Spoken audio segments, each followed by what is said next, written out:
Good afternoon, all. Welcome to week 2, day 2 of the 6-week mindfulness journey. I'll just recap on the activity from yesterday, and then we'll go on from there.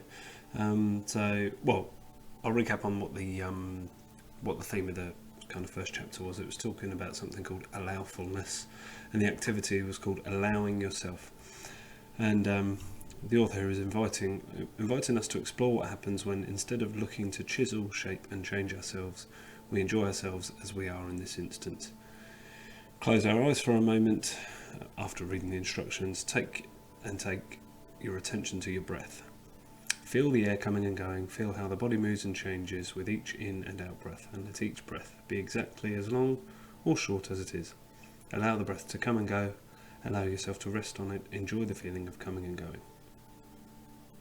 So yeah, basically enjoying that breath and those moments of it arising and falling. I'll be honest, I've kind of been a bit non-stop this morning.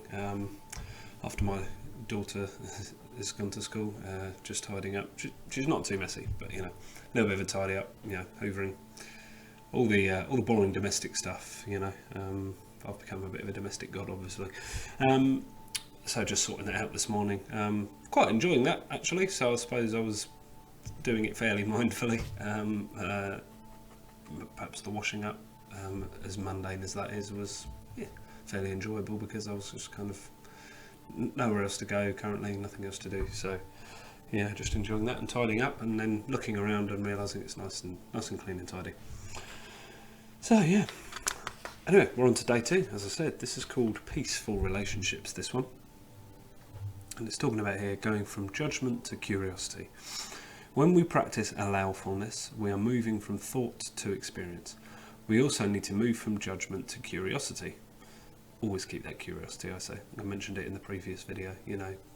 I've always felt that I've retained a certain level of childish curiosity, and I would say to those that have still got that, keep it. To those that have let it go by the wayside, try and get it back. I just find life more enjoyable being curious about these things, or about anything. This entails a similar process of going from thinking we know what should happen and what's best for us in the world, to being curious about what happens, being interested in it and wondering about it, rather than having a closed mind. As soon as we think we know, we stop looking. All good scientists know this, it says, and it is the looking itself that brings us into the present moment. It is looking with fresh eyes every time. The move from judgment to curiosity is really an opening, a shifting of the mind from a closed position to a wondering position. I like that idea, being curious about each moment rather than wondering about it or questioning it. On a practical level, this gives us a wider scope for living effectively. We all know people who are stuck in thinking they know everything. It becomes really hard for people like that to learn new things or develop truly loving relationships. I thought about this recently. I think I was having a chat with a friend, and about sort of the way they've sort of come to view things, and kind of mulling it over, it seemed to me that they perhaps were viewing it from a position where they don't think they're going to learn anymore from talking to others, or they're not really going to progress. It was just, I was just kind of thinking on it. I hope that's not the case, but I just kind of worry that that's they're sort of going to end up getting kind of stuck and not really connecting with people as such, as they would do if they were kind of not going into I was going to say confrontations, no, conversations, or situations, kind of prejudging it. Anyway, that was my thinking on it. Goes on to say, love is not about romance or giving people things or even being nice to people. True love is about being completely present and allowing people to be exactly as they are. It's impossible to do this from a place of judgment, which is why making the shift to curiosity has such a powerful effect on relationships. That shift also eliminates a whole lot of stress, because much of our stress comes from judgments about people and situations. Just that talking about curiosity and the effect it has on relationships just kind of made me wonder then. I think I'd seen a video perhaps where someone talks about the honeymoon effect, or the honeymoon period is what we probably all can identify with in terms of relationships. There's always a real, happy period when you've met someone and you're falling in love and suddenly everything seems wonderful. And yeah, perhaps it's because actually it's helping you kind of, there's going to be a certain amount of curiosity about like where things are going to go, what you're going to do next, what your next date's going to be, all that exciting stuff. But I believe I'm definitely paraphrasing a lot here, but I believe the main point of the video was saying that what it does is it just it makes you more present. Like you can notice the world around you. Suddenly everything seems wonderful because you're falling in love with this person. I mean, that stuff's always been there. It just so happens that this I don't know, sort of you get an epiphany of sorts when that happens. And I just wonder actually if the curiosity this talks about, if you're able to keep that, then that period sort of, I guess, would never end, or it'd keep evolving. I mean, perhaps it'd get slightly different as you get to know more about the person, but yeah, always keeping an amount of curiosity. I do wonder, and I can't say yet. I've yet to meet that right person, so yeah, we shall see. Yeah, see what the future holds. The shift also eliminates a whole lot of stress, it says, because much of our stress comes from judgments about people and situations. For example, I should have more money, people should appreciate me, people should be nice to me, and so on and so forth. They sound to me like fairly entitled. They're just opinions. You think that you should have more money, that people should appreciate you, and they should be nice to you. When we think we know what's best, we get lost in those thoughts over and over again, and it creates stress. The stress isn't caused by not having enough money. The stress comes from thinking about the money that you don't have. Yes, I can 100% identify with that. The last few months of being out of work. The stress comes from thinking about the money that you don't have, or that you should have. You can be poor and peaceful, or you can be rich and stressed. We all know that. And when it comes to relationships, you can be single and happy, or in a relationship and miserable. Yeah, I believe we all know that as well. There is a simple cause for this misery, and it is called wanting. You want your partner, or whoever it may be, friend, mother, your boss, to be more loving. You want them to appreciate you, and perhaps more than anything, you want their approval. And when we have so many wants, what is happening when we are in front of another human being, having a conversation or a cup of tea? Thinking. And probably most likely judging as well. Judging, well, why this isn't happening, or why something isn't going to happen. For example, what did she or he mean what did they mean when they said, do they still like me? I can't tell anymore. Did they really like that gift, or were they pretending? When you sit in front of me and I am lost in thought, I don't see you, I don't hear you. I'm too busy thinking about me. For example, goes on here, what does that statement mean for me? What does it mean if you like me or hate me? And what should I do next to make you like me a little bit more? Of course, these thoughts aren't usually so conscious or transparent, but examine your words, your feelings and your action, and you will find them. It now asks, what if we could sit together and have that same conversation without either of us caring what the other one thought? I wouldn't need to try to be witty or act compassionate unless it spontaneously arose, and you could just listen and enjoy what I was saying without needing to influence my mental life. It sounds lovely, doesn't it? Perhaps you have a relationship like this with a friend or someone you know who won't judge you, no matter what you say. When you relax and sit with someone in this state of allowfulness, it is absolutely divine, and in truth, every interaction you have can be like this.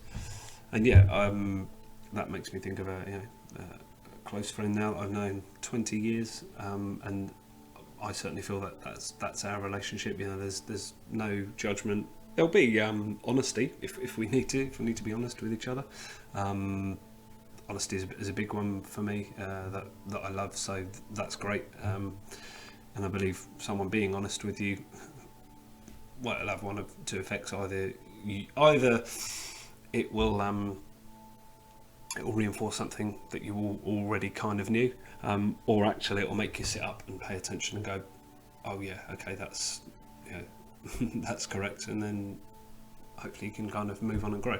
I certainly feel that that's what's happened with me and this friend of mine. And also, it talks here about when you relax and sit with someone in the state of allowfulness, it is absolutely divine. And the moments I can think of like that is actually where we don't really say anything. We don't necessarily have to say anything. We can go months without actually physically seeing each other, and then you just sit there and you're just kind of happy to be silent in each other's company.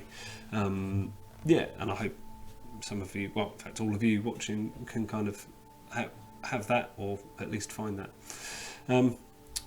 Anyway, almost at the end of this one, we're out to the activity for today, or from today, should I say. The activity is called Interested in You. To experience this way of being with others, try this during a conversation you have today. Completely suspend your own interests. Act as if you're speaking with the most interesting, important person in the world, and become totally absorbed in what they say, in their thoughts, feelings, ideas and experiences. Become like a skilled interviewer, soaking up what the other says with no care for your own opinions. See if you can listen without needing to judge or analyse what is being said. Just listen completely. Absorb it and allow your response to arise naturally. Notice the urge to butt in, to tell your own story, to take the conversation in another direction, and when that urge arises, come back to listening and see what happens next. I definitely need to do that, but it's usually because I get so excited during a conversation, specifically one that ends up being fairly, sort of philosophical and asking big questions and wondering about things, and I almost, I'm on tenterhooks to go, oh yeah, before I forget it. It's usually the way my mind works. If someone brings up something that sparks something in my mind, and I've almost got to share that straight away before it kind of goes. And to be fair to another close friend of mine, she's quite good at putting me in my place with that and making sure that I wait my turn. So I thank her for that, for allowing me to, I suppose, be more interested in the moment and a bit mindful in our conversations. So I've finished that. So this just finishes off here now. In reality, the person in front of you now, regardless of your story about them, is the most important person in your world. In fact, they're the only one. When you learn to treat people with this level of curiosity, something amazing happens. You become a friend of whoever you are with right now. And as a side benefit, relationships with everyone you meet can become loving and enjoyable. Of course, there will still be people in your life who you are drawn to, and others with whom you don't resonate.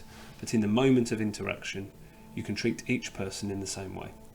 As an experiment this week, I invite you to treat close friends and family with this level of curiosity, and to notice how those relationships start to change. Yeah, that's a big, it's actually a big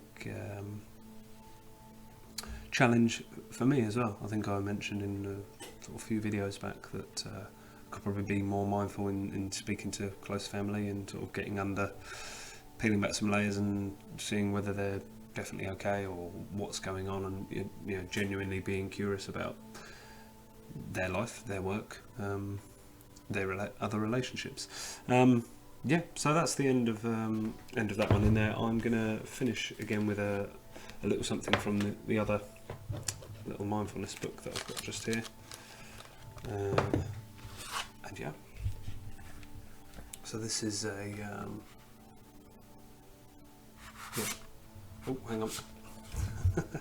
Right in front of the camera there. This is called An Invitation, and it's by something called Letters to a Young Poet by Rainer Maria Rilke. I hope I'm saying that surname right. Apologies if I'm not. And as I said, it's called An Invitation. When anxiety hovers above your light and shadows and all your actions, please do not fear them too much. I would like to remind you that life has not forgotten you. It is holding you by your hand and will not let you fall. Why do you want to shut out of your life any uneasiness or any depression? For after all, even though you do not know where all of this will lead, these experiences may lead to the change that you were always hoping for. Yeah, I'll leave you with those thoughts. Thank you as ever for watching and sharing. If you can, share it with friends and family. If you like it, give it a like. If you really like it, then please like and subscribe to the page. Also, maybe worth mentioning, tail end of this week, I'll actually be starting a job. So although I've been trying to keep to a fairly structured kind of time for these, I know that the last few days they've been a bit, 1 in the morning yesterday, late in the evenings previous days. It might be worth just putting on notifications to let you know when I'm going live, but I'll just try and fit it in around the hours that I'm going to be doing. Okay, I'm going to leave you to it. Take care all, and much love. Bye bye.